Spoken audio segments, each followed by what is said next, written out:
Alright, so this is just the first attempt I had at trying to replace the buttons. That's what these pictures are, because I didn't end up actually using this method anymore because it didn't work out how I wanted it to. But just for the sake of the video, I'll just show you the sort of process I took the first time so you can see what I did and why I didn't really end up going with it, because it just, as I said before, it just didn't really work out. So this is the original buttons that came on the car. I just took off the buttons and this is what was left. And this was a carbon fiber sheet that I used to wrap over that last picture, the last buttons. And this is the epoxy resin I used, which came with the epoxy and the resin and hardener. So I just wrapped over the buttons with that carbon fiber cloth that you saw, like that. Then I poured the resin on top after I mixed it together properly. It was a 1-to-1 ratio. Then this is after 24 hours. This is the buttons with the carbon fiber hardened over it a bit.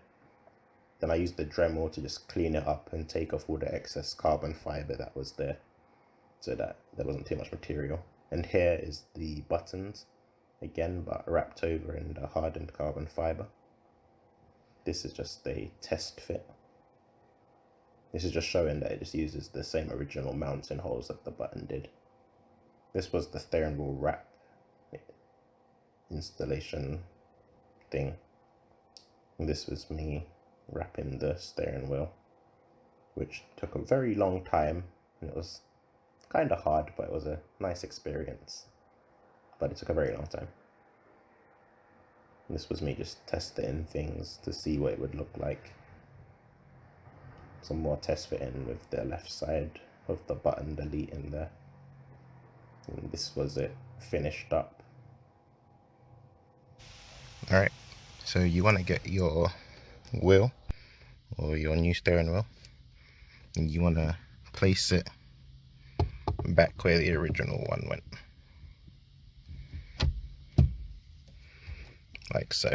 Now you want to match up the line on there and the line here, so it's slightly to the left. I'll take it off and put it slightly there. Alright, there we go. So now I'm not sure if you can see that. There we go. But both lines are matched up. Now we want to reinsert the main bolt, and we're going to put some blue thread lock around here first and then put it in. So I'll do that now. So I've got the Loctite thread lock here. Now we're just going to put a bit of it on there. Let me use my right hand first.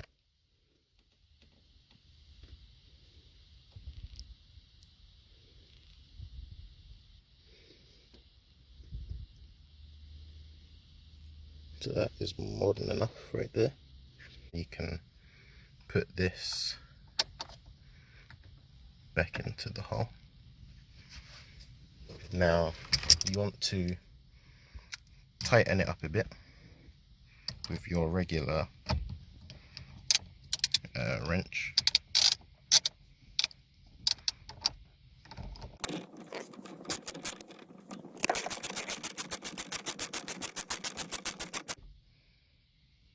Now that that's quite snug in there, you now want to torque it down to spec.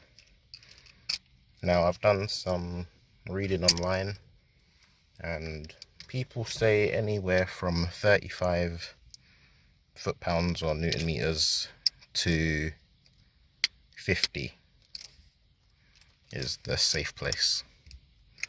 So on your torque wrench, yours might look different than this, but we've got it in inch pounds, then we got foot pounds. So at foot pounds, which is on this side, I'm going to set it to 50. So I'll do that now. Alright, so it's at 50 foot-pounds. Now you just want to tighten it until you hear the clink of the torque wrench.